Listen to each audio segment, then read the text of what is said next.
Hello everyone. Welcome to our YouTube channel the Kalakar classes. मैं हूं रक्षक लेकर न्यू कंटेंट जिसका नाम है class 6 science sample paper question paper mid term exam 2025-2026 का।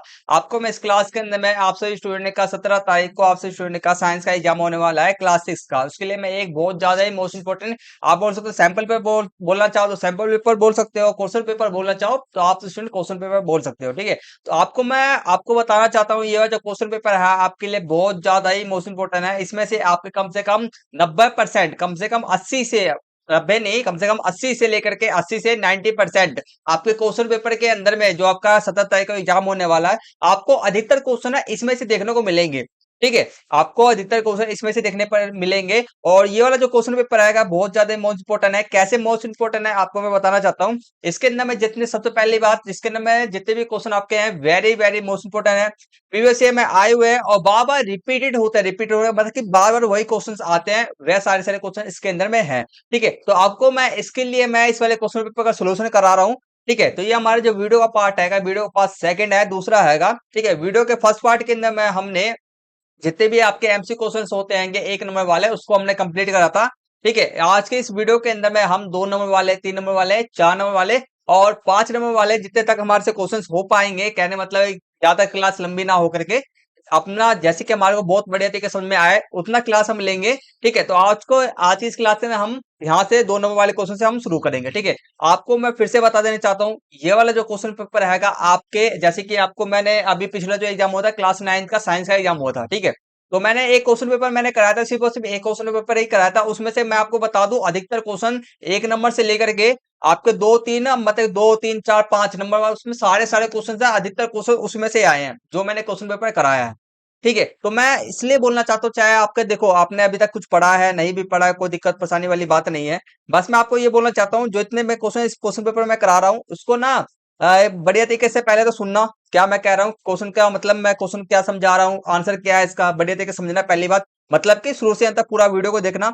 दूसरी बात ये है कि इसको घर के आप देख क्या करना है, क्वेश्चंस के आंसर को ना कम से कम 2 2 बार ना लिख करके देखना। अभी आपके पास समय है, 15 तारीख की है, आपके पास आज का समय है, कल का समय है और कल सुबह तक का आपके पास थोड़ा बहुत समय है। ठीक है, तो इतने में आप तो स्टूडेंट अपनी तैयारी पूरी पक्की कर सकते हो।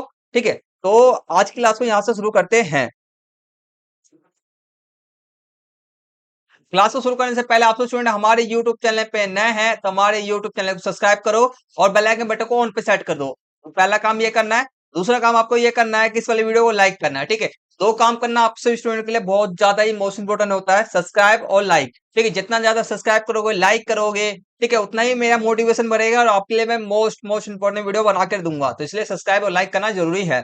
और शेयर करना मत भूलना, कमेंट करना मत भूलना इस वाली वीडियो पर। ठीक है, ये सब कर देना, ये सब करना जरूरी होता है, फटाफट से कर दो। ठीक है, तो अब यहाँ से और एक और चीज मैं बता देना चाहता हूँ, जैसे कि वीडियो का फर्स्ट पार्ट है, ये वीडियो का आपका फर्स्ट पार्ट आएगा।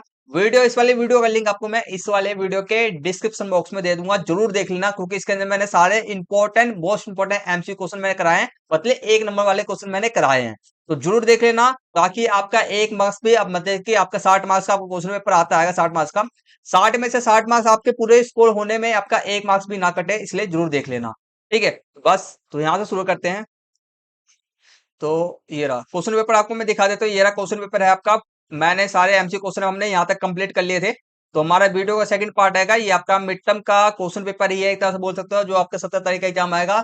लगभग लगभग सारे के सारे क्वेश्चन मैंने बोला ना 80 से कितना, 80 से आपका 90% क्वेश्चन इसमें से लगभग मिल जाएंगे सारे क्वेश्चन। मतलब कि एक जैसे इसके मिलते जुलते क्वेश्चन आपको मिलेंगे आपके एग्जाम के अंदर में। ठीक है, इसी से चलो शुरू करते हैं। खंड हमारा दूसरा हैगा, यहाँ से हमारे 2 नंबर वाले क्वेश्चन स्टार्ट है हमारे, तो 2 नंबर वाले क्वेश्चन करेंगे, फिर 3, फिर 4, फिर 5 नंबर वाले करेंगे। ठीक है, बस एक चीज ध्यान रखना, मैं क्लास को यहाँ से शुरू कर दिया हूँ। क्लास से शुरू से लेकर के एंड तक में देखो या ना देखो मुझे कोई फर्क नहीं पड़ता हैगा। ठीक है, बस जहां तक भी देखना ना, जैसे 1 मिनट देखो, 5 मिनट तक देखो, 10 मिनट तक देखो। ठीक है, तो वहां तक ना पूरा फोकस होकर रहना। मैं आपको क्या बोल रहा हूँ, कोई सा भी क्वेश्चन आपके एग्जाम के अंदर में आ जाएगा, सारे के सारे क्वेश्चन ही आपके क्या है, मोस्ट इंपोर्टेंट है। मैंने मुझे जो करना था मैंने कह दिया, अब स्टार्ट करते हैं क्लास को। सेकंड क्वेश्चन आपका आएगा, एक सेकंड।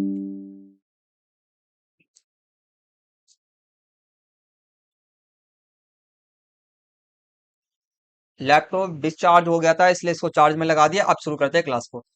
सेकंड क्वेश्चन आपके सामने में है, पशुओं के वर्गीकरण के लिए, ठीक है, पशुओं के वर्गीकरण, वर्गीकरण मतलब कि क्या होता है, बांटना। बांटने के लिए, वर्गीकरण मतलब क्या था, बांटना के लिए आवास की दो मुख्य श्रेणियां कौन सी है। आवास की मतलब कि रहने की, पशुओं को, जो जानवर सब होते हैं उसको रहने की दो श्रेणियां, दो मुख्य श्रेणी मतलब कि वह कहाँ कहाँ पे रह सकते हैं। दो चीज क्या है वैसे, ठीक है, दो श्रेणी क्या है और प्रत्येक का एक उदाहरण लिखना है। ठीक है, तो पशुओं के रहने के लिए कौन सी दो जगह हैं जिसकी दो जगह पे पशु रह सकते हैं, जानवर सब रह सकते हैं। ठीक है, तो हमारे को बताना है। ठीक है, तो करते हैं इसका आंसर।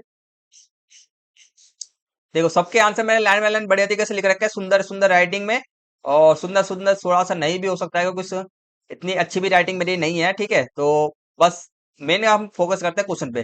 ठीक है, तो ये हमारा पहला का आंसर है। देखो, तो ये जो हमारा होता है इसका आंसर, इस वाले क्वेश्चन का आंसर है पहला, जो हमारा दो श्रेणी हमारे को पूछा गया था, तो पहला श्रेणी आपका नाम क्या है, स्थलीय आवास। ठीक है, स्थलीय, देखो पशु जो रहते हैं आपको दो जगह पे रह सकते हैं, पहले एक स्थल पे जहाँ पे जमीन पर, दूसरा आपका जल के अंदर में वह रह सकते हैं। दो श्रेणी आपका है रहने के लिए, पशु के रहने के लिए जगह कौन कौन से दो जगह है, एक स्थल है एक आवास जलीय है। ठीक है, तो स्थल पहले पढ़ते हैं। जो जानवर जमीन पर रहते हैं उन्हें स्थलीय आवास कहते हैं। समझ में आ गया, इतना समझ में आ रहा होगा। ठीक है, अब उदाहरण के लिए अब हमें इसमें उदाहरण भी देना था, तो ये आपका शेर हो गया जंगल में, ऊँट आपका रेगिस्तान में, हो गया कंप्लीट। ठीक है, जलीय आवास, जलीय आवास किसे कहेंगे, जो जानवर पानी में रहते हैं उन्हें जलीय आवास कहेंगे। सिंपल सिंपल सा परिभाषा है।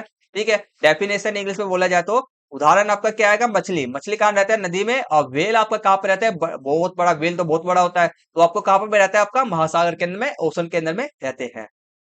ठीक, नेक्स्ट क्वेश्चन करते हैं।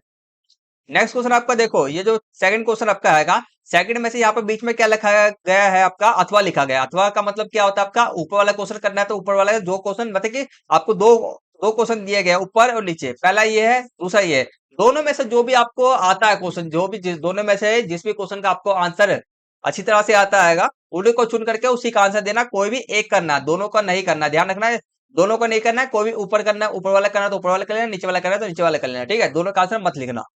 अगला करते आएंगे, इसका अथवा वाला क्वेश्चन करते हैं, समझाइए कि निम्नलिखित जंतु अपने परिवेश के अनुसार कैसे अनुकूलित हैं। ठीक है, जैसे कि हमारे को समझाइए, कि हमारे को समझाना है निम्नलिखित जंतु। ठीक है, निम्नलिखित जंतु मतलब कि जो आपका पशु सब हैगा, अपने परिवेश, परिवेश का मतलब क्या होगा, अपनी जगह पर, क्या हैगा, अपनी जगह पर जहां पर वे रहते हैं के अनुसार कैसे अनुकूलित है। अनुकूलित का मतलब है कि वे कैसे रह पा रहे हैं। ठीक है, कैसे वे सह पा रहे हैं, कैसे वे रह पा रहे हैं। ठीक है, कैसे वे सक्षम हैंगे। ठीक है, उनके अंदर क्षमता है कि नहीं है रहने की, ये सब। ठीक है, तो पहले हम बात करते हैं, पहला आपका आएगा गर्म रेगिस्तान का ऊँट। जैसे कि ऊँट जो होता है हमारा, गर्म रेगिस्तान के अंदर में रहते हैंगे, तो वे कैसे सक्षम है। कोई, जैसे कि मैं बोलूंगा, मैं बोल देता हूँ, जैसे कि आपका, हाँ हाँ, जैसे कि मैं बोल देता हूँ कुत्ते को, कुत्ता भी वैसे रहता है, बाकी कुत्ते को बोल दिया जाए कि हाँ जाकर के रेगिस्तान में इसको चलाओ, कुत्ता डॉग होता है, ठीक है, उसको चलाओ, तो क्या वो सह पाएगा उतनी गर्मी को, थोड़ी देर के लिए वह सह पाएगा, मगर वह फिर बाद में नहीं सह पाएगा, उसको उसकी डेथ भी हो सकता है। ठीक है, तो और उसी प्रकार से, ठीक है, तो ये हमारा हो गया। तो गर्म रेगिस्तान का ऊँट पे कैसे सह पाता है, उसके अंदर में क्या क्वालिटी होता है, क्या गुण होता है, हमारे को इसमें बताना है। ठीक है, तो चलो करते हैं। बाकी दूसरा इसका ऑप्शन में पूछा गया है, ठंडे रेगिस्तान का ऊँट, उसमें क्या क्वालिटी रहता है, क्या गुण रहता है, जिसके कारण वह क्या रहता है, उसको सहन कर पाता है। ठीक है, तो पहला हमारा क्या है, गर्म रेगिस्तान। तो गर्म रेगिस्तान में आपका क्या आएगा, इनके लंबे पैर, ठीक है, लंबी पैर, और शरीर को गर्म रेत से दूर रखते हैं। इनके क्या होते हैं, लंबे पैर होते हैं, जो क्या कहते हैं, गर्म रेत से दूर रखते हैं, और ये बहुत कम पसीना बहाते हैं। क्या बता है, पसीना उनको नहीं बहाते है ही नहीं बिल्कुल भी, और कम मात्रा में मूत्र उत्सर्जित, ठीक है, मूत्र उत्सर्जित करते हैं। मतलब कि वह क्या होता है, जो बोलते हैं आप, पेशाब बोलते हो, सुसु बोलते हो, ठीक है, तो मूत्र हो गया, उसको हम ये कहते हैं, मूत्र कहते हैं साइंटिफिक वैज्ञानिक भाषा के अंदर में। ठीक है, तो वह कम मतलब कि मूत्र करते ही नहीं है। ठीक है, तो हमारे को सुसु करते ही नहीं है वो, ठीक है, जिससे शरीर में पानी की बचत होती है, जिससे पानी क्या होता है, शरीर में बचत होता है, तो इसलिए वे क्या कहते हैं, गर्म रेग, इसलिए जो हमारे रेगिस्तान के अंदर में, हमारे रेगिस्तान के अंदर में ऊँट रह पाते हैं। ठीक है, गर्म रेगिस्तान में। दूसरा हमारा ठीक है, ठंडे रेगिस्तान वाले ऊँट। अब ठंडे रेगिस्तान वाले ऊँट के अंदर में क्या क्वालिटी रहता है, जिसके कारण वह ठंडे ठंडे रेगिस्तान में रह पाते हैं, ये हमारे को बताना है। तो इनके शरीर पर घने और लंबे बाल होते हैं। क्या होते हैं, इनके घर पे शरीर पे क्या होता है, घने और लंबे बाल होते हैं, जो इन्हें ठंडे तापमान से बचाते हैं। क्या होता है, ठंडे, इनके घने और लंबे बाल होते हैं, जिसके कारण क्या होता है, उनको ना ठंड नहीं लगती है। ठीक है, जो घने घने और लंबे बाल होते हैं ना, उनका पूरे शरीर को ढक लेते हैं उनके, और ठंड को लगने से ना उनको बचाते हैं। तो ये इसका आंसर आप ऐसे लिखोगे, ठीक है। नेक्स्ट क्वेश्चन करते हैं। नेक्स्ट क्वेश्चन आपका आएगा तीसरा, खाद्य मील फूड माइल से आप क्या समझते हैं, इसका महत्व बताइए। अब देखो, खाद्य मील फूड माइल से आप क्या समझते हैं, इसका मतलब क्या आएगा। इसका मतलब ये है कि इसका आंसर मैं लिख रखा है, इसको देख करके आज समझाता हूँ। देखो, खाद्य मील पहले क्या कहते हैं, ठीक है। खाद्य मील वह दूरी है जो भोजन को उसके उत्पादन के स्थान से लेकर उपभोक्ता मतलब कि कस्टमर तक पहुंचाने तक, ठीक है, तक तय करनी पड़ती है, ठीक है। मतलब कि वह दूरी होता है, क्या होता है हमारा, जैसे कि मेरा क्या आएगा, जैसे कि मान के चलो एक स्टोर है, आप सब स्टूडेंट जानते हो, जैसे कि जोमेटो को जानते हो आप सब स्टूडेंट, क्या होता है जोमेटो, जोमेटो को सबके सब जानते हो ना, ठीक है। तो जोमेटो आएगा, जोमेटो का क्या होता है, एक तो खुद का पहले तो स्टोर नहीं है, कोई दुकान नहीं है, ठीक है। मतलब कि खुद का स्टोर नहीं है, ये दूसरे स्टोर से जो भी स्टोर खाना बनाते हैं उससे कांटेक्ट रहता है उनका, फिर जाके और फिर जितने भी डिलीवरी वाले जो मैन सब होते आएंगे, ठीक है, डिलीवरी वाले आदमी सब होते आएंगे, ठीक है। तो वह क्या करता है, फिर कस्टमर के घर पे पहुंचाते हैं। तो मेन बात कर लो, जैसे कि जोमेटो है हमारा, किसके पास क्या है, खाना है, ठीक है, खाना है। तो हमारे जो खाना है ना, ये अब मान के चलो मेरा उपभोक्ता है, कस्टमर है मेरा, ठीक है, क्या मेरा उपभोक्ता है, कस्टमर है। तो ये जो मेरा खाना है ना, खाने को मेरा जोमेटो से लेकर के यहाँ पे उपभोक्ता तक, कस्टमर तक ले जाने में जो दूरी है ना, उसी को हम क्या कहते हैं, खाद मिल कहते हैं। क्या कहते हैं, खाद मिल कहते हैं। बस मैं एक चीज आपको बता देता हूँ, आप छोटी क्लास में हो, एक चीज जानना जरूरी है आपको, किसी भी क्वेश्चन को पहले समझो, ठीक है, फिर आंसर आपको मैं समझा रहा हूँ, आंसर को समझ लेना बढ़िया तरीके से पहले, ठीक है। और फिर अपने शब्दों में लिखो, क्या है, अपने शब्दों में लिखा, जो तुमने समझा है ना, जो आपने समझा है, जो आपको समझ में आया है, उसी को ना अपने आंसर को लिखो। जैसे कि मैं ये सब देख रहे हो आपसे स्टूडेंट को, जितने भी आंसर है ना, इसमें पहले तो मैंने एकदम आसान आसान शब्दों का यूज किया है, ठीक है। प्लस में जो ये सब चीज, जो भी ये मैंने लिख रखा है यहाँ पर, मुझे बिल्कुल समझ में आता है, बिल्कुल बिल्कुल समझ में आता है, क्योंकि मैंने समझ के लिखा है ना इस चीज को, मैंने समझ के लिखा है। उसी प्रकार से आप स्टूडेंट जब अपने क्वेश्चन पेपर के अंदर में जब आप लिखने जाओगे आंसर को, ठीक है, क्वेश्चन नंबर डाल करके आंसर को आप लिखोगे, तो वहां पर आपको ये रहेगा, वहां पर आपको ठीक है, तो वहां पर आप जो समझे हो ना उसी को लिखो बस। कोई अलग से, जैसे कि मैंने डिट्टो मैंने यहाँ से लेकर के यहाँ तक लिख रखा है, इसको डिट्टो लिखने की जरूरत नहीं है, जो आपने समझा उसी को लिख देना। जैसे कि खाद्य मिल कैसे कहते हैं, जैसे मैंने लिख रखा है, खाद्य मिल वह दूरी होता है जो भोजन को उसके उत्पादन के स्थान मतलब कि जोमेटो से, ठीक है, लेकर उपभोक्ता मतलब कि कस्टमर के घर तक पहुंचने तय की गई, क्या रहते तय करनी पड़ती है, ठीक है। तो वह दूरी है, डिस्टेंस है, बस। आगे बात करते हैं इसमें, इसका महत्व की बात करते हैं। इसमें हमारे से महत्व भी पूछा गया था, ठीक है। तो महत्व क्या है, देखो, यह भोजन के पर्यावरणीय प्रभाव को समझने में मदद करता है। इसका महत्व क्या है, भोजन के पर्यावरणीय प्रभाव को समझने में मदद करता है। अब देखो बात सुनो, अब ये क्या हैगा, खाद्य मिल से हम क्या महत्व क्या है, इसको क्यों हम यूज कर रहे हैं, इसका हम नाम पढ़ ही क्यों रहे हैं इसको हम, ठीक है। तो ये आपका होता है, जैसे कि ये होता है ना, भोजन, ये भोजन के पर्यावरण प्रभाव को समझने में मदद करता है, मतलब कि पर्यावरण द्वारा, भोजन को ना परिवहन द्वारा क्या होता है, आपका नुकसान होता है, नुकसान होता है, ठीक है। नुकसान कैसे होता है, जैसे कि भोजन क्या हो जाता है, खराब हो जाता है। जैसे कि आपने सभी स्टूडेंट ने सुना होगा, जैसे कि आप एक जगह से, दिल्ली से, मान लो दिल्ली से, ठीक है, दिल्ली से बिहार जा रहे हो, ठीक है, दिल्ली से बिहार जा रहे हो, आपने कोई खाना सब्जी चावल पैक कर लिया, उसे टिफिन में पैक कर लिया, और आप बिहार जाने में लगभग पता है कितना घंटा लग जाता है, कम से कम 18 से 20 घंटे, आपका ट्रेन से जा रहे हो तो इतना लग जाता है। इतने दिन में क्या हो जाएगा भाई, खराब हो जाएगा खाना, ठीक है, खराब खाना हो जाएगा। तो इसलिए इस चीज को समझने के लिए, आप खाना यहाँ पे इतना लंबी दूरी हम तय कर रहे हैं, तो खाना तो खराब होगा ही होगा, ठीक है। तो यही बताता है, तो हमारे जो खाद माइल है यही बताता है, जैसे कि हम लंबी दूरी तय करते हैं, ठीक है, तो उसमें लंबी दूरी तय करने पे बहुत सारे क्या होता है, पर्यावरणीय प्रभाव पड़ता है, प्रभाव होता है, जिसके कारण हमारा खाना क्या होता है, खराब होता है। जैसे कि अधिक दूरी से भोजन खराब होना, ठीक है, महत्व क्या है, जैसे कि हमारे इसका एग्जांपल लिख रखा है, अधिक दूरी से और अधिक तापमान पर भोजन, और भोजन खराब सही रहेगा या समझ, ये हमारे को समझाता है बस। तो ये चीज है, का महत्व का मतलब ये चीज होता है, ये चीज है। अगला करते हैं नेक्स्ट क्वेश्चन। नेक्स्ट क्वेश्चन आपके सामने में बहुत आसान क्वेश्चन है, पारदर्शी और पारभासी वस्तुओं के बीच दो अंतर लिखना है, मतलब कि दो दो अंतर लिखना है हमारे को बस, ठीक है। तो चलो देखो, पारदर्शी की बात करते हैं। पारदर्शी का मतलब क्या होता है, पारदर्शी वस्तु के आर पार हम देख सकते हैं, पारदर्शी जो वस्तु होता है उसके आर पार हम क्या कर सकते हैं, देख सकते हैं। पारभासी वस्तु के आर पार हम नहीं देख सकते। पहले कंप्लीट हो गया अंतर, डिफरेंस क्या है, ओके। दूसरा आएगा इसके इसके दो, ठीक है, इसके दूसरे वस्तु को देख, इससे, ठीक है, इससे दूसरे वस्तु को देखा जा सकता है, इससे मतलब कि इसके द्वारा, ठीक है, पारदर्शी वस्तु से के ठीक है ऐसे लिखोगे, इससे दूसरे वस्तु को देखा जा सकता है, इससे दूसरे वस्तु को नहीं देखा जा सकता। दूसरे एग्जांपल ये लिखोगे, और उदाहरण में ये लिख देना पानी, और उदाहरण में लिख देना तेल लगा कागज, ये लिख देना, आपको पूरा 2 नंबर मिल जाएगा। ठीक है, बस इतना ही लिखना, ज्यादा लिखने की जरूरत नहीं है आपको, बस इतना ही लिख के आना है, पूरे 2 नंबर मिल जाएंगे आपको।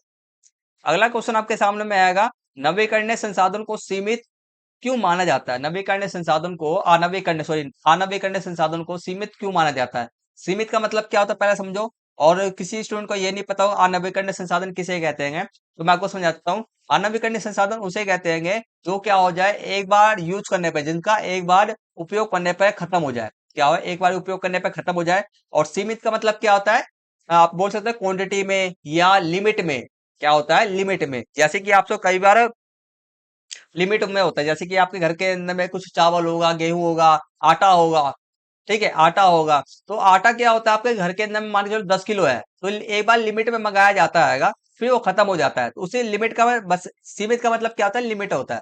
इंग्लिश में बोला जाता है लिमिट होता है सीमित, ये भी हटाओ एग्जाम्पल। ठीक है, सीमित का मतलब होता है क्वांटिटी में, मतलब कि कुछ मात्रा में, मतलब कि मान के संख्या में, मान के चलो 10 किलो है आपके पास में, 20 किलो, 30 किलो, ये सब है। ठीक है, तो उसी प्रकार से जो अनवीकरणीय संसाधन होता है वह क्या होते हैं, किलो के भाव में माल, समझना चाहो समझ में आ जाओ, समझना चाहो समझ लो, सीमित होते हैं क्या, मतलब कि मात्रा में ही होते हैं, ज्यादा नहीं होते हैं। ठीक है, अब ये क्यों सीमित में रहते हैं हमारे को बताना है, चलो करते हैं इसके आंसर देखते हैं। पहला देखो, पहला इसका हमारे को ना 2 नंबर का है, तो कम से कम हमारे को 2 पॉइंट तो लिखने पड़ेंगे आंसर में। ठीक है, पहला पॉइंट इसका है, इसका भंडारण जो स्टॉक होता है आपका सीमित रहता है, क्या रहता है, सीमित रहता है, और इसे बनने में लाखों करोड़ों वर्ष लगते हैं। पहला आप आंसर ये लिखोगे, मैंने यही बोला आपको, भंडारण बोल दो आप। ठीक है, भंडार जो आपका स्टॉक क्या रहता है आपका, सीमित रहता है। ठीक है, जैसे कि मान चलो 10 किलो में ही है, 20 किलो में ही है, 30 किलो, 40 किलो, इस सबसे समझ सकते हो। ठीक है, और इसे बनने में क्या लगता है, अब इसको बनने में पता कितना लगता है बनने में, जैसे कि आपका आटा है, आपने 10 किलो लेके आया घर पे, एक महीने में मान चलो खत्म हो गया, तो फिर से दोबारा बन जाएगा ना, बट आपका अब फिर से दोबारा दुकान पे जाओगे, फिर से खरीद के ले आओगे, बट इसका जो बनाने में पता लाखों करोड़ों साल लगता है। अब मान के चलो तुम्हारे घर के अंदर में है या मेरे घर के अंदर में है कि आटा खत्म हो गया, ठीक है, अब मुझे बोले, अब बोला जाए ना आटा ना करोड़ों लाखों करोड़ साल में मिलेगा मुझे, तो क्या देखे, तो आटा क्या हो गया आपका, इस प्रकार से आपका आटा अनवीकरणीय संसाधन हो गया। तो भाई आपका आटा नवीकरणीय संसाधन होता है, मतलब कि स्टॉक में है, पूरा फुल स्टॉक है उसका, तो ठीक है। दूसरी की बात करते हैं, इन संसाधनों को एक बार उपयोग करने पर, ठीक है, उपयोग करने पर समाप्त हो जाते हैं। क्या है, इन संसाधनों को एक बार उपयोग करने पर क्या हो जाता है, समाप्त हो जाते हैं, और इन्हें फिर से पहले जैसी अवस्था में नहीं बनाया जा सकता। ठीक है, अब इसे ना एक बार यूज करोगे, एक बार उपयोग करोगे तो समाप्त हो जाएगा, खत्म हो जाएगा बिल्कुल ही। ठीक है, और दूसरी बात करते हैं हमारा, और और पहले जैसे, और इन्हें फिर से पहले जैसी अवस्था में नहीं बनाया जा सकता, तो ये चीज है। ठीक है, तो फिर ये आशा करता हूँ यहाँ तक समझ में आ रहा होगा। अगर किसी भी प्रकार का कोई भी दिक्कत परेशानी कुछ भी हो, कुछ चीज नहीं समझ में आ रहा हो, तो फिर से बोल देना, कमेंट्स कर देना, आपको मैं समझा दूंगा। अब बात करते हैं इसका अथवा वाला। अथवा वाला आपका आएगा, नवीकरणीय अनवीकरणीय संसाधन में कोई दो अंतर लिखना है। ये तो बहुत आसान हो गया। ठीक है, अगर ऊपर वाला क्वेश्चन ना आए, मैंने फिर से आपको समझाया था, ये अथवा का मतलब क्या होता है, बीच में जब आपको कभी भी किसी को क्वेश्चन के अंदर में अथवा मिल जाए, इसका मतलब या तो ऊपर वाला क्वेश्चन करना है, या तो आपको नीचे वाला क्वेश्चन करना है। और ये मर्जी किसके हाथ में होता है, ये आपके हाथ में होता है, आपको ऊपर वाला क्वेश्चन करना है, नीचे वाला क्वेश्चन करना है, दोनों में से कोई सा भी एक क्वेश्चन करना होता है, ये ध्यान रखना। ठीक है, नवीकरणीय संसाधन अनवीकरणीय संसाधन में अंतर। और नवीकरणीय संसाधन का मतलब क्या होता है पहले समझना, इसका मतलब तो मैंने आपको समझा दिया था। नवीकरणीय संसाधन का मतलब होता है आपका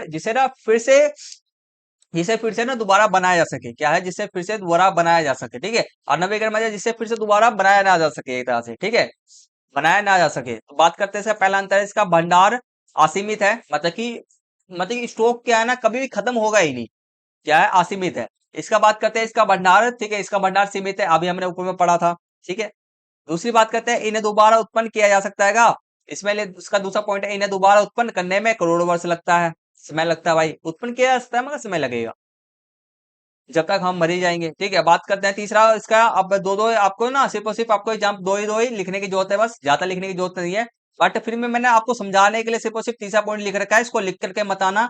ठीक है, बस 2 ही पॉइंट लिखना, बस 2 नंबर मिल रहे हैं तो 2 ही पॉइंट लिखना। ठीक है, ज्यादा लिखने की जरूरत नहीं है। तो अब इसके उदाहरण समझाने के लिए आपको मिला, जैसे कि सौर ऊर्जा हो गया, पवन ऊर्जा है, खत्म नहीं होंगे कभी भी। सूर्य कभी खत्म हो सकता है, बताओ, नहीं मिलेगा, नहीं खत्म होगा ना। अब इसका इसका उदाहरण आपका कोयला हो गया, पेट्रोलियम हो गया, वह क्वांटिटी में है, लिमिट है, सीमित में है, वह ये खत्म हो सकते हैं, तो ये सब चीजें हैं। तो इसी प्रकार से हमारे क्या हुआ, 2 नंबर वाले सारे क्वेश्चन कंप्लीट हो चुके हैं। अब हमारे 3 नंबर वाले क्वेश्चन के आगे की ओर हम बढ़ेंगे। ठीक है, तो 3 नंबर में हमारा खंड जो हमारा स्टार्ट हो रहा है, हमारा खंड गा स्टार्ट हो रहेगा। चलो करते हैं। खंड आपका सी आएगा, छठा क्वेश्चन है। ठीक है, एक सेकंड रुकते हैं। चलो बात करते हैं। रवि की माँ घर में सब्जियों के बगीचे की देखभाल करती है। ठीक, क्या करते हैं? सब्जियों के बगीचे की देखभाल करती है। और एक दिन वह मिट्टी से गाजर निकाल रही थी उन्हें। ठीक है, और उन्होंने उन्होंने राहुल से कहा कि गाजर एक प्रकार की जड़ है। क्या है? गाजर एक प्रकार की क्या है? जड़ है। और गाजर किस प्रकार की जड़ है हमारे को बताना है, पहला ये चीज है। दूसरा बताना है गाजर के पत्तों में किस प्रकार की शिरा विन्यास पाया जाता है। शिरा विन्यास पाया जाता है। ठीक है, और तो हमारे को और बताना है इसी प्रकार की जड़ का एक और उदाहरण देना है हमारे को। ठीक है, तो पहले हमारे को बताना है गाजर किस प्रकार की जड़ है। चलो देखते हैं गाजर किस प्रकार की जड़ है। पहले ठीक है, तो गाजर किस प्रकार की जड़ है पहले समझ लेना। गाजर आपका मूसला जड़ है। क्या है? आपका मूसला जड़ है। दूसरी की बात करते हैं, गाजर के पत्तों में सिरा विन्यास कौन सा आपका आएगा? जली का। ठीक है, जली का सिरा विन्यास है। अब ये सिरा विन्यास क्या होता है वो समझना। सिरा विन्यास का मतलब क्या होता है? जैसे कि हमारा कोई भी हमारा जैसे कि हमारा जो गाजर होता है। ठीक है, तो गाजर के आपने सुना होगा। ठीक है, भुट्टे होते हैं एक, तो ये भुट्टे और ठीक है, और जैसे कि मैं देखो शीर्ष पे। अब इस सिरा का विन्यास का मतलब क्या था? शीर्ष पे। क्या होता है? सिरा विन्यास का मतलब क्या होता है? शीर्ष पे होता है।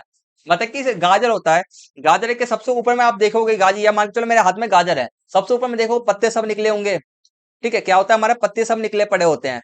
ठीक है, तो ये हमारे क्या होता है? सिरा विन्यास होता है। सब अलग अलग पौधों के अंदर में, जैसे कि मूली के अंदर में अलग होता है, सलगम के अंदर में अलग होता है। ठीक है, अलग नहीं होता है, एक जैसा ही होता है सिरा विन्यास। तो इसका सिरा विन्यास कौन सा है? जली का सिरा विन्यास है। दूसरी बात करते हैं उदाहरण की। सलगम हो गया, आपने सलगम देखा होगा। दूसरा आपका मूली, इसके उदाहरण है। ठीक है, अगला क्वेश्चन करते हैं।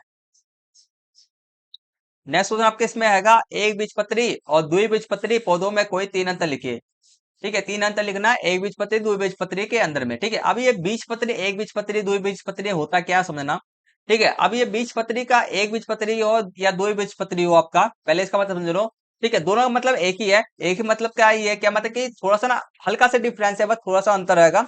ठीक है, तो बीजपत्री आप एक बीजपत्री दो बीजपत्री को छोड़ो, बस ये समझो बीजपत्री को समझो बस। ठीक है, बीज पत्री या बीज पत्र बोल दो, सेम ही है। ठीक है, तो हमारा बीज पत्री का मतलब क्या होता है? ये क्या करता है ना, ये आपका भोजन, एक तरह से बोल सकते हो आप, क्या होता है? ये भोजन होता है।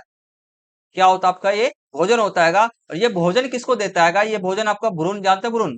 भ्रूण को ये भोजन देता है। क्या करता है? भ्रूण को ये भोजन देता है। जैसे कि हमारे जितने भी पेड़ पौधे सब होता है, उसमें पता होगा आपका प्रोसेस, पता होगा आपके कि किसी भी पेड़ पौधे मान के चलो ना, एक ना पौधों का पेड़ है। ठीक है, पौधे का पेड़ है, इसमें जब फूल सब उगेंगे आपके। ठीक है, फूल सब उग रहे हैं आपके। तो जो फूलों को ना शुरुआत में पहले क्या बनता है? वह भ्रूण बनता है। ठीक है, फिर धीरे धीरे उसका विकास होता है, फिर जाके वह पौधों में फूलते रहेंगे, उनकी पत्तियां बनती रहेगी, ये सब चीजें। ठीक है, तो हमारे जब फूल निकलने से पहले, ठीक है, वह क्या बनता है? सबसे पहले भ्रूण बनता है। तो ये बीजपत्री पता क्या कहता है? बीजपत्री इसको ना, ये भ्रूण को ना भोजन देता है। क्या करता है? भोजन देता है। बस इतना समझ में आ गया, आगे बात करते हैं। अब हम अंतर लिखते हैं। आप देखो इसका अंतर क्या है। ठीक है, पहले बात करते हैं कि पहला इसका अंतर एक, ठीक है, केवल एक बीज पत्र होता है। पहला इसका इसका पॉइंट देखो, दो बीज पत्र होता है। दूसरा पॉइंट अंतर लिखेंगे हम, एक बीज पत्री पौधों की पत्तियों में समांतर सिरा विन्यास होता है। अभी क्या है? एक बीज पत्री, ठीक है, एक बीज पत्री पौधों की पत्तियों में समांतर सिरा विन्यास होता है। ये किसका मतलब क्या अभी समझाता हूँ। ठीक है, तो इसका मतलब ये होता है कि आपका सिरा विन्यास क्या होता है। देखो एक बीज पत्री हो, ठीक है, एक बीज पत्री पौधों की पत्तियों, ठीक है, पत्तियों में समांतर सिरा विन्यास। अब ये इसका मतलब क्या होता है? जैसे कि ये समांतर सिरा विन्यास, एक सेकंड रुकना। जैसे कि देखो, हाँ हाँ हाँ, अभी एक बीज पत्री, जैसे कि मान लो कुछ पौधे हैं। ठीक है, कुछ पौधे हैं। तो अब इस देखो, मैं जैसे कि बोलो गाजर है, हमने क्या नाम लिया? गाजर का नाम लिया। गाजर कुछ इस प्रकार से बना रहता है, ऐसे तिरछा थोड़ा सा रहता है। ऐसे तिरछा रहता है। पहली बात तो ये। और इसके ऊपर से कुछ न कुछ पौधे, ये सब घास फूस, ये जो होता है ना, पत्ते सब होते हैं, वो सब उगा रहता है। ठीक है, तो ये पत्ते सब जो उगे रहते हैं, कोई कोई क्या रहते हैं ना, वह आपके समांतर। कहने का मतलब क्या? समांतर। जैसे पौधे क्या रहते हैं ना, कई सारे पौधे होते हैं, जैसे कि मान चलो ये वाला आएगा, गाजर आएगा, गाजर के ना समांतर, जिसके जो पत्ते होते हैं ना ऊपर से, एक दूसरे क्या रहते हैं? समांतर रहते हैं। क्या रहते हैं? समांतर रहते हैं। ठीक है, तो जितने भी आपके, जैसे कि हमारे ऐसे इस पे नहीं होता, ऐसे समझाने के लिए ले रखा है आपको। जैसे कि मक्का हो गया, ठीक है, अब ये मैंने मक्का ले लिया, आपने मक्का खाया होगा कभी ना कभी। ठीक है, भुट्टा आपने खाया ही होगा। तो ये जो उसके जो आपके सीरा विन्यास मतलब कि मक्के के ऊपर में आपने देखा, मक्के के ऊपर में लगभग शायद नहीं होता है, इसके नीचे में होता है, मक्के के तो नीचे में होता है। ठीक है, जैसे मान घास फूस हो गया, जैसे कि धागे सब हो गए, ये सब चीजें। ठीक है, तो धागे सब होते हैं ना, एक जो धागे सब इसके हो रहे हैं। ठीक है, धागे सब ऐसे ऐसे नीचे में आपको देखना मिलता होगा धागे सब। तो ये क्या होता है ना, एक दूसरे का समांतर होते हैं, धागे सब क्या रहते हैं, समांतर होते हैं। तो उसी को हम क्या कहते हैं, एक बीज पत्री पौधों की पत्तियों में समांतर सिराएं सिरा विन्यास होता है। दूसरी बात करते हैं, द्विबीजपत्री पौधों की ठीक है, पत्तियों में जलिका सिरा विन्यास होता है। जलिका सिरा विन्यास जैसे कि गाजर है, गाजर में क्या रहता है, जैसे कि गाजर में ऊपर की तरफ से रहता है पत्ते सब, ये सब जो पत्ते सब रहते हैं ऊपर की तरफ से रहता है। यही सब रहता है, जड़ वड़, जड़ है, एक प्रकार की जड़ है। यहाँ से पत्तों की बात नहीं किया जाएगा यार।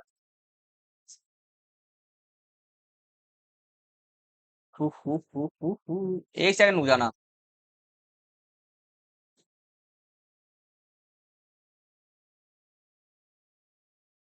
एक सेकंड रुकेंगे बस।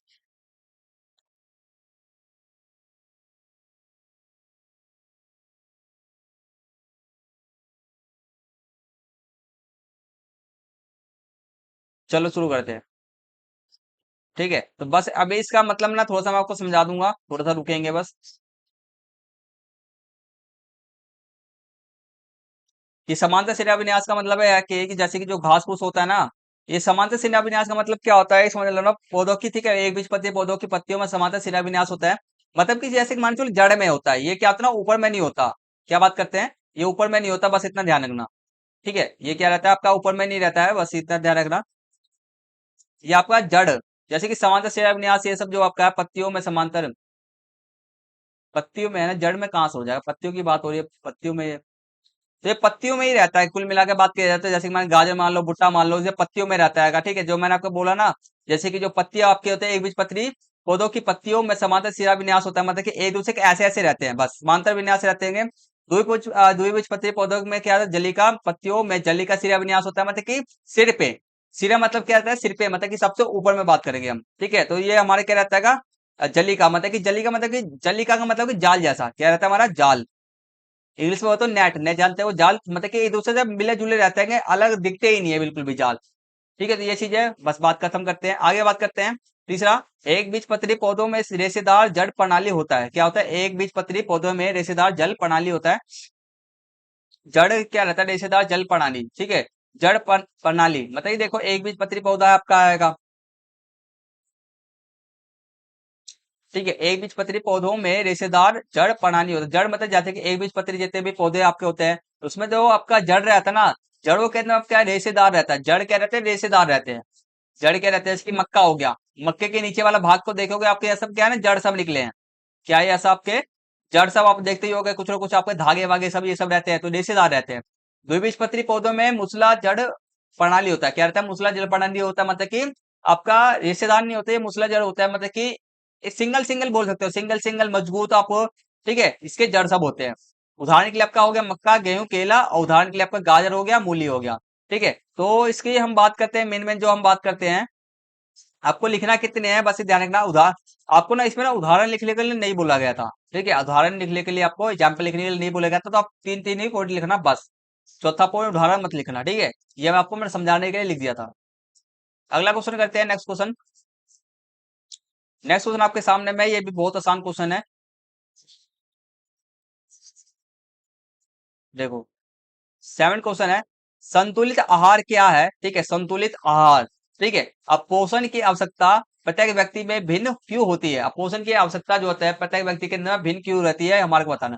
संतुलित आहार का मतलब क्या है, लाइन में लाइन देखते हैं। देखो, पहले संतुलित आहार का मतलब क्या होता है, देखो, संतुलित आहार वह आहार है जिसमें शरीर के विकास, ठीक है, शरीर के विकास, कोमा, स्वस्थ रहने और रोग मुक्त रहने के लिए आवश्यक सभी तत्वों, ठीक है, आवश्यक सभी तत्व, जैसे कि हमारे कार्बन, ठीक है, कार्बोहाइड्रेट, प्रोटीन, वसा, विटामिन, खनिज, पानी। ठीक है, खनिज, पानी उचित मात्रा में मौजूद होता है।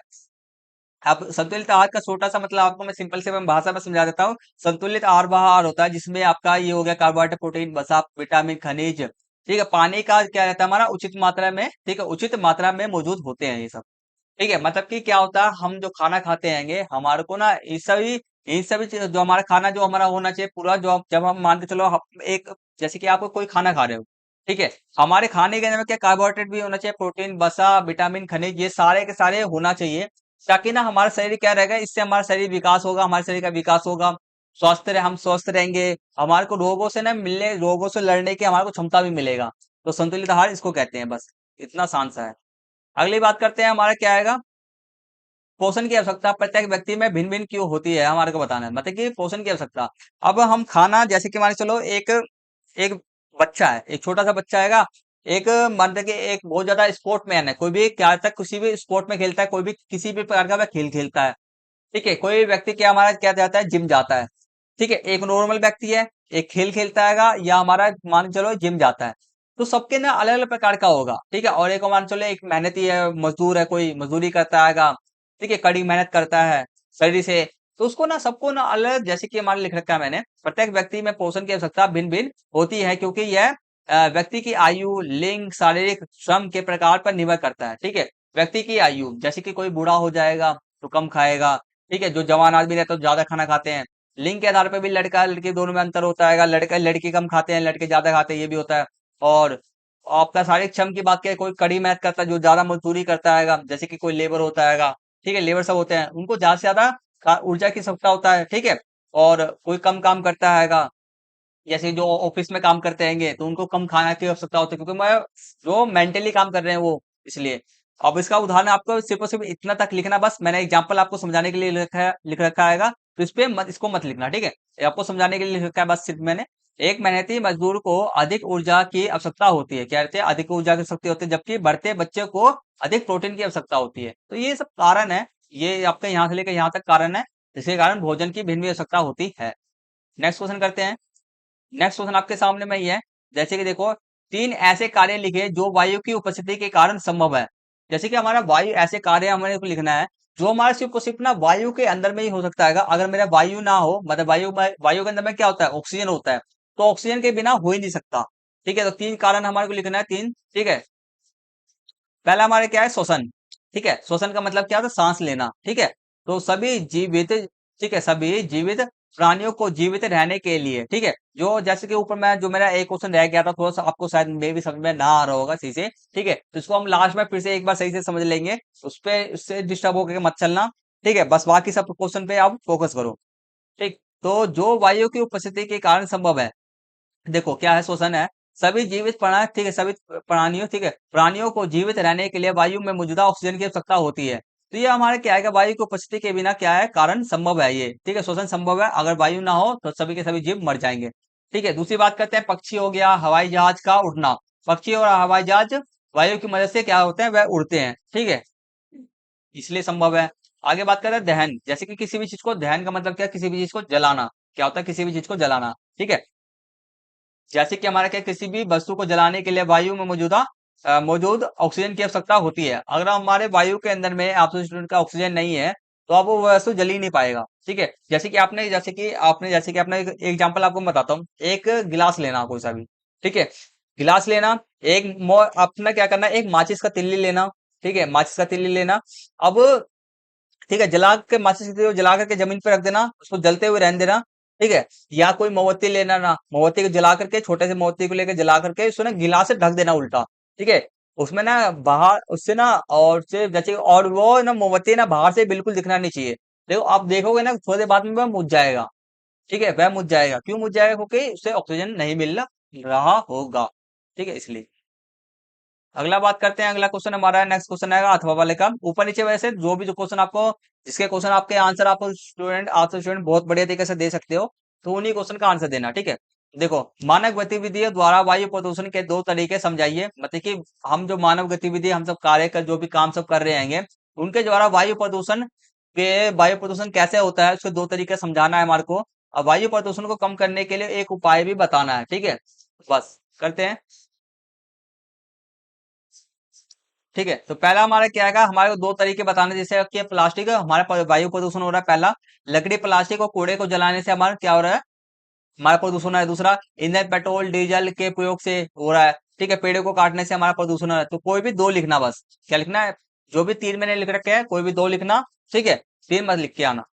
क्यों नहीं लिख के आना? क्योंकि भाई ज्यादा लिखोगे, हमारे को दो बोला गया तो दो लिखो ना, ज्यादा लिख के अपना समय क्यों वेस्ट करोगे, नंबर तो मार के एक्स्ट्रा मिलेगा नहीं इसलिए। अब बात करते हैं उपाय। तो को उपाय आपको एक लिखना था तो दो मैंने लिख रखा, जो भी आपको अधिक से अधिक याद हो जाए, अच्छी तरह से याद हो सके, उसको चुन करके लिख लेना। ठीक है, तो उपाय आपका पहला है, जिन पदार्थों से वायु प्रदूषण होता है उन पर रोकथाम लगाइए। ठीक है, जिन पदार्थों से भी हमारा क्या होता है वायु प्रदूषण, उसमें हमें क्या लगाना चाहिए, रोक लगा देना चाहिए। दूसरा, अधिक से अधिक हमारे को पेड़ लगाना चाहिए, जिससे कि हमारा क्या हो जाए, जिससे हमारा वायु प्रदूषण कम हो जाए। तो ये सब आपके उपाय हैं। ठीक है, अब अगला करते हैं, देखो हमारा अब हमारे कितने क्वेश्चन हमारे हो गए, 5 नंबर वाले क्वेश्चन पे बढ़ते हैं हम। ठीक है, 4 नंबर वाले क्वेश्चन कुछ अभी आगे मिलेंगे आपको, पहले 5 नंबर वाले कंप्लीट मार देते हैं। ठीक है, इसका हम ये सब क्वेश्चन को फटाफट से आराम से कर लेंगे। जैसे कि देखो हमारे का रेगिस्तान को हमारा को भरना है। पहला आपका क्वेश्चन है, लंबाई की एसआई मात्रक क्या होता है? लंबाई को मापने के लिए इसका एसआई मात्रक का एसआई का मतलब क्या है आपका? मात्रक। एसआई का मतलब क्या होता है? जिससे कि मापा जाता है। लंबाई को किस चीज से मापा जाता है? आपका मीटर के अंदर में मापा जाता है लंबाई को। ठीक है, मीटर को। आगे बात करते हैं, 1 किलोमीटर में डैश मीटर होते हैं। कितने मीटर होते हैं? 1000 मीटर होते हैं। कितने होते हैं? 1000 होते हैं। ये भी आपका मीटर है। दूसरी बात करते हैं, जब कोई वस्तु एक स्थिर, ठीक है, एक स्थिर स्थिति के, ठीक है, एक स्थिर स्थिति के चारों ओर आगे पीछे चलती है, जब क्या है हमारा, जब कोई वस्तु, क्या हमारा वस्तु एक स्थिर, हमारा कोई वस्तु हैगा एक स्थिर, ठीक है, एक स्थिर स्थिति के, जैसे मान चलो मेरा ये है, ये मान चलो मेरा क्या आएगा, एक सामान है, एक व्यक्ति है, और मेरा कोई एक वस्तु है, वैसे हमारा कार आएगा, इसके चारों ओर क्या हो रहा है, घूम रहा है, चारों ओर चल रहा है। ठीक है, तो उसकी गति को डैश कहा जाएगा, क्या कहा जाएगा, उसकी गति को क्या कहा जाएगा? दोलन कहा जाएगा। क्या जाएगा? दोलन। आगे बात करते हैं, वृत्त की परिधि मापने के लिए डैश मापन टेप अधिक उपयुक्त है, टूटी हुई या लचीला? तो वृत्त की परिधि, वृत्त की परिधि का मतलब क्या होता है? वृक्ष आपका है। ठीक है, परिधि का मतलब क्या आएगा? मतलब कि पूरी लंबाई। क्या है हमारा परिधि का मतलब? क्या है? जैसे कि मैं बोलता हूँ वृत्त की परिधि क्या होता है, जैसे कि वृत्त की परिधि का मतलब कि सारे सारे बाहर का जितना भी हमारा क्षेत्रफल है, बाहर का जितना भी हमारा क्या आएगा, लंबाई है, तो वृत्त की परिधि होता है। उसी प्रकार से वृक्ष की परिधि क्या होगा आपका? वृक्ष की परिधि आपका होगा वृक्ष की पूरी लंबाई। जब मान चलो वृक्ष की लंबाई इतनी है तो वृक्ष की लंबाई ठीक है, तो ये वृक्ष की परिधि हो गई। ठीक है, तो हमारे मापने के लिए कौन सी टेप, ठीक है, डैश मापन टेप अधिक उपयुक्त हो गया, टूटी हुई। अब टूटी हुई होगी, सुनो, टूटी हुई तो हम इसको पूरा माप ही नहीं पाएंगे पहली बात तो ये हमारे क्या होना चाहिए? लचीला होना चाहिए। तो यहाँ पे क्या आएगा? लचीला आया। अगला बात करते हैं, हिंडोला। ठीक है, हिंडोला झूले की गति डैश गति का उदाहरण है। हिंडोला गति की किसका, कौन सी गति का उदाहरण है, हमारे को बताना है। ठीक है, रेखीय, वृत्तकार, इसका राइट आंसर क्या आएगा? वृत्तकार गति का आपका क्या उदाहरण है। ठीक है, तो यहाँ तक समझ में आ रहा होगा। अगला क्वेश्चन करते हैं। अगला क्वेश्चन हमारे को फिर से हमारे को फिर से नहीं, मिलान करना है हमारे को। ठीक है, जैसे कि देखो हमारे क्या एक से लेकर यहाँ तक हमारे को पदार्थ सब दिए गए हैं, ये ऊपर नीचे सब हमारे को दिया गया है। ठीक है, तो हमारे को क्या करना है ना, हमारे को ना, जैसे कि जिसका पहले का आंसर जो हैगा उसी को हमारे को ना सही से हमारे को लिखना है। ठीक है, कहने का मतलब जो जिसके सामने में कॉलम का मतलब है, मिलान कीजिए। मिलान करने का मतलब है ये आगे पीछे करके डी ई ई ई ई ई सी बी, यहाँ पर ना पहले ना कुछ गलती, पहले यहाँ ये गलती कर रखा है आपने, मिसप्रिंटिंग हो रखा है, पहले ए होना चाहिए, B B C D E. ठीक है, तो ये सब आपका आएगा। ठीक है, तो चलो करते हैं, हमारे को मिलान करना है। पारदर्शी वस्तु पदार्थ कौन सा, इसमें बताओ। पारदर्शी का मतलब क्या होता है? आपको मैंने अभी ऊपर में समझाया था। ठीक है, इसका मतलब होता है जिसके आर पार हम देख सके। ठीक है, तो कौन सी ऐसी वस्तु है जिसके हम आर पार देख सकते हैं? तो इसका राइट आंसर आपका क्या है? कांच है। ठीक है, पहला ऑप्शन है आपका। दूसरी बात करते हैं, अपारदर्शी वस्तु। ठीक है, अपारदर्शी वस्तु मतलब जिसके आर पार हम ना देख सके, तो कौन सा है बताओ? तो ये आपका हैगा, क्या है, ये हमारा हो जाएगा लकड़ी हो जाएगा। ठीक है, चमकीला पदार्थ, इसका राइट आंसर आपका हैगा स्टील। स्टील क्या रहता है? चमकीला रहता है। ठीक है, स्टील क्या रहता है आपका? चमकीला रहता है। दूसरी बात करते हैं, मुलायम पदार्थ, क्या रहता है हमारा? स्पंज। स्पंज, स्पंज रसगुल्ला आपने सुना होगा। ठीक है, तो वो चीज है। कठोर पदार्थ, हमारा कठोर क्या होता है? हमारा पत्थर होता है। ठीक है, तो आप लोग देख रहे होगे, एक चीज देख रहे होगे, आपको अब पहले का आंसर पहला ही, दूसरे का आंसर दूसरा ही, तीसरे का आंसर तीसरा, चौथे का आंसर चौथा, पांचवे का आंसर पांचवा ही है। ठीक है, तो ये सब चीजें था इसी में, ये है बस पहले से ही मिला जुला हुआ था, हमारे को बस देखना था, और बस वही सेम चीज है। ठीक है, तो बस, तो आगे मैं आपको क्या कर रहा हूँ, मैं अगले आगे क्वेश्चंस को हम क्या करेंगे, नेक्स्ट वीडियो के नेक्स्ट पार्ट के अंदर में करेंगे, 11 से लेके हमारे क्वेश्चन जो हमारे बच जा रहे हैं 15 क्वेश्चन, हमारे टोटल 15 क्वेश्चन है, सो हम आगे नेक्स्ट क्लास में करेंगे तब तक के लिए। और जो हमारे जो क्वेश्चन बच के आएगा, एक बार जो क्वेश्चन शायद में भी आपको समझ में ना आ रहा हो ढंग से, तो उसको मैं अगली क्लास के अंदर बढ़िया तरीके से समझा दूंगा। ठीक है, तो नेक्स्ट क्लास में हम जल्दी से मिलेंगे, नेक्स्ट वीडियो का पार्ट जल्दी से आ जाए। तब तक क्या करना है आपको, दो काम करना है। पहला पहला काम आपको करना है, सब्सक्राइब कर लो, बेल आइकन बटन कौन पे सेट कर लेना, क्योंकि वीडियो का नोटिफिकेशन आपको टाइम टू टाइम मिल जाएगा और आपकी तैयारी बढ़िया से हो जाएगा। दूसरा, इस वीडियो को लाइक करना है, अपने दोस्तों के साथ में शेयर करना है, वीडियो पे कमेंट करना मत भूलना, फटाफट से लाइक शेयर कमेंट कर दो अपने दोस्तों के साथ में। ठीक है, तो नेक्स्ट क्लास में मिलते हैं, तब तक के लिए वीडियो का फर्स्ट पार्ट जरूर देख लेना, वीडियो का सेकंड पार्ट को भी बड़े तरीके से देख लेना और अपने एग्जाम की तैयारी कर लेना। ठीक है, और बस